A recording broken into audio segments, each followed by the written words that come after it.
welcome to my channel for online classes, and this is the next lecture for class 10th and 12th. As you know already I have started the topic which is hazards to the plumber. प्यारे बच्चों, जैसे कि आप जानते हो मैंने ये topic शुरू किया था और इस टॉपिक के अंदर ऑलरेडी मैंने प्रीवियस वीडियोस बनाई हैं जो उसमें मैंने अभी तक पढ़ाया था आपको यूज़ ऑफ पावर टूल के बारे में, यूज़ ऑफ हैंड टूल के बारे में और फॉल्स के बारे में। साथ साथ मैंने और आपको मैनुअल हैंडलिंग के बारे में भी, हैज़र्डस सब्सटेंस के बारे में भी और बायोलॉजिकल हैज़र्ड्स के बारे में भी पढ़ाया हुआ है। इनके बारे में मैंने डिटेल में ऑलरेडी इनको एक्सप्लेन करके इनके ऊपर वीडियोस मेरे चैनल पे आपको ऑलरेडी मिलेंगी। तो आज हम जितने भी इसके रिमेनिंग सब टॉपिक्स हैं इस बड़े टॉपिक के अंदर उनके बारे में पढ़ेंगे। जैसे आपके सामने यहाँ पर है इलेक्ट्रिसिटी के बारे में आज देखेंगे, हम बर्न्स के बारे में देखेंगे, ट्रेंचेस एंड कन्फाइंड स्पेसेस के बारे में देखेंगे, सनबर्न एंड हीट स्ट्रेस के बारे में देखेंगे और लास्ट हमारे पास है स्कैफ फोल्डिंग। तो आज हम ये सारे के सारे टॉपिक्स जितने भी छोटे छोटे टॉपिक्स हैं इनके बारे में आपको मैं थोड़ा सा ब्रीफ करता हूँ। So let's start. प्यारे बच्चों, जैसे कि आप स्क्रीन पर देख रहे हो इसका सब टॉपिक जो है पॉइंट नंबर 7 क्या है हमारे पास, इलेक्ट्रिसिटी। यूजुअली आप सभी इलेक्ट्रिसिटी जानते हो, बच्चा बच्चा जानता है कि इलेक्ट्रिसिटी क्या होता है। इलेक्ट्रिसिटी हमारी क्या होती है, बिजली, यानी कि जिसमें हमारी इलेक्ट्रिक करंट फ्लो करती है। तो क्या होता है कि जो भी हमारी इलेक्ट्रिक लीड्स होती हैं उनको हमने क्या करना है, कोशिश करनी है कि पानी से हमने उनको दूर रखना है। क्यों? क्योंकि अगर पानी में हमारी बिजली करंट रहेगी, यूजुअली बीइंग ए प्लम्बर हमारा क्या काम, हमारा काम ही होता है किसके साथ, पानी के साथ। हमने कोशिश करनी है कोई भी इलेक्ट्रिक लीड या कोई भी इलेक्ट्रिक वायर वो कहीं पानी में ना हो। अगर ऐसा हो सकता है तो हमें क्या लग सकता है, इलेक्ट्रोक्यूशन हमें हो सकता है। इलेक्ट्रोक्यूशन क्या होता है, यानी कि इलेक्ट्रिक शॉक लग सकता है। क्या लग सकता है, इलेक्ट्रिक शॉक।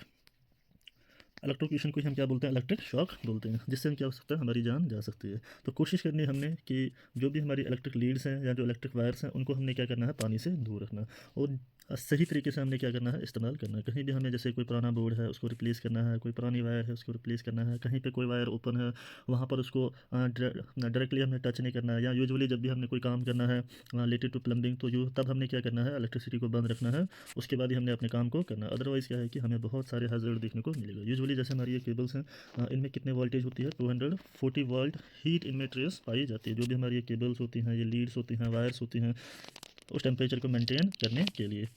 इसमें कुछ भी ज़्यादा समझाने लायक नहीं है, बस आप यहाँ पे पिक्चर में देख सकते हो किस तरीके से हमने यहाँ पे वायर लगाई। यूजुअली जब आपने ड्रिल मशीन इस्तेमाल करनी होगी उसके लिए आपको किस चीज़ की ज़रूरत पड़ेगी, इलेक्ट्रिसिटी की ज़रूरत पड़ेगी। ऐसे ही बहुत सारे पावर टूल्स हैं जिनमें हमें क्या ज़रूरत पड़ती है, इलेक्ट्रिसिटी की ज़रूरत पड़ती है। तो ये था किसके बारे में, इलेक्ट्रिसिटी के बारे में। बाकी जो भी इसमें लिखा हुआ यहाँ पे आप खुद से भी पढ़ सकते हो, सारी चीज़ें लिखी हुई है। इसमें मेन एक टर्म थे इलेक्ट्रोक्यूशन। इलेक्ट्रोक्यूशन मैंने आपको बोल दिया क्या होता है, इलेक्ट्रिक शॉक होता है। नेक्स्ट आता है हमारे पास क्या, बर्न्स। पॉइंट नंबर 8 है बर्न्स। देखो बर्न्स क्या होता है हमारे पास, यानी क्या, जलना। जैसे यहाँ पर आप स्क्रीन पर देख रहे हो, इसको क्या बोलते हैं, बर्न। बर्न में भी क्या, हॉट वाटर है वो स्टोर करता है एट हाई टेम्परेचर पे, है ना। जो हॉट वाटर हम स्टोर करते हैं किसका, उसका टेम्परेचर बहुत ही ज़्यादा होता है। लेकिन कभी जब हमें क्या ज़रूरत पड़ती है मेंटेनेंस और रिपेयर जब हम कर रहे होते हैं तो यूजुअली उस दौरान हमारे हाथों में क्या हो जाता है, स्कैल्ड और स्टीम बर्न हो जाता है। अब देखो मैं आपको बताता हूँ कि बर्न क्या होता है, स्कैल्ड और स्टीम बर्न क्या होता है। यूजुअली ये जो बर्न होता है ना, ये हमारे पास कौन सा किसके कारण होता है, ड्राई हीट के कारण।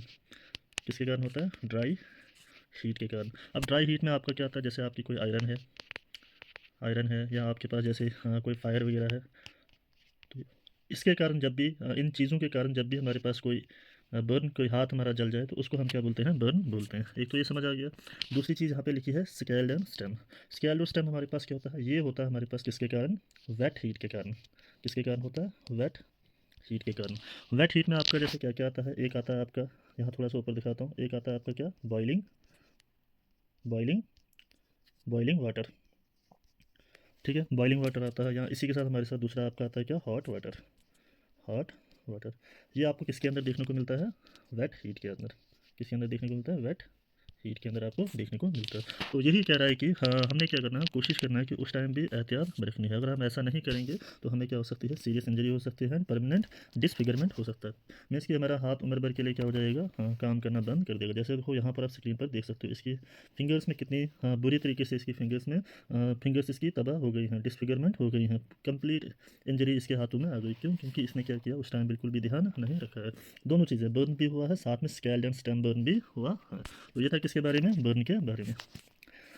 नेक्स्ट आता है हमारे पास ट्रेंचेस एंड कन्फाइंड स्पेसेस। तो ट्रेंचेस और कन्फाइंड स्पेसेस में क्या होता है, देखो यूजुअली जब हम काम कर रहे होते हैं, हम बहुत सारे ट्रेंचेस में जाके काम करते हैं, पिट्स में जाके काम करते हैं, टैंक्स में जाके काम करते हैं, बीनीथ होस यानी कि होसेस के नीचे जाके हमें कभी कभी काम करना पड़ता है, जो यूजुअली टैंक्स होते हैं या जो आपकी अंडरग्राउंड पाइप्स होती हैं, या हम ये भी कह सकते हैं जो हमारी रूफ कैविटीज़ होती हैं, वहाँ पर जाके हमें काम करना पड़ता है। लेकिन वहाँ पर काम करना आसान नहीं होता है, वहाँ पर हमें क्या होता है, बहुत सारे हैज़र्ड्स होते हैं। क्यों? क्योंकि वहाँ पर क्या होती है, कन्फाइंड स्पेसेस होती है, कन्फाइंड स्पेसेस की बहुत ही कम जगह होती है वहाँ पे काम करने के लिए। और ऐसी जगहों पे क्या होता है, बहुत ज़्यादा हमारे पास क्या होती है, टॉक्सिक गैसेस देखने को मिलती हैं, जो कि हमारे क्या करते हैं, हाँ, हमें अनकॉन्शियस कर देती है, और हमारी क्या वहाँ पे जान भी जा सकती है। किसके कारण? इन टॉक्सिक गैसेस के कारण।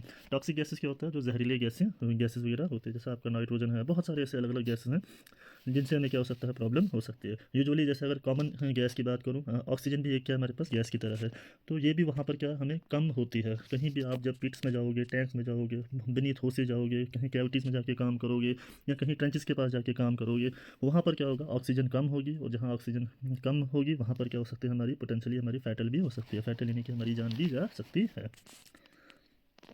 देखो हम टॉपिक पढ़ के आ रहे हैं, हम पढ़ रहे हैं कि हैज़र्ड्स टू द प्लम्बर। तो ये सारे के सारे क्या हैं, हमारे आसपास जब भी हम कोई काम वगैरह कर रहे होते हैं, वहाँ पे हमारे पास ये खतरे होते हैं।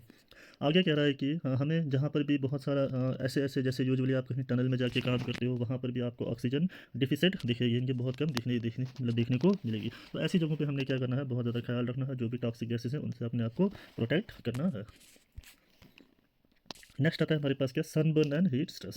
तो सनबर्न और हीट स्ट्रेस क्या होता है आपके, मतलब सनबर्न मीन्स कि जो सन के कारण हमें स्किन का जल जाना है ना, आपने देखा होगा रैशेस पड़ जाते हैं आपके चेहरे पे, आपके हाथों में, आपके नेक पे।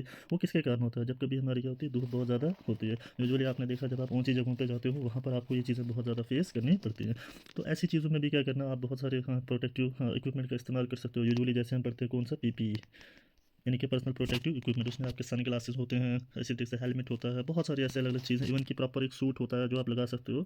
तो समहाउ आप क्या कर सकते हो, सनबर्न और हीट स्ट्रेस से आप अपने आप को प्रोटेक्ट कर सकते हो।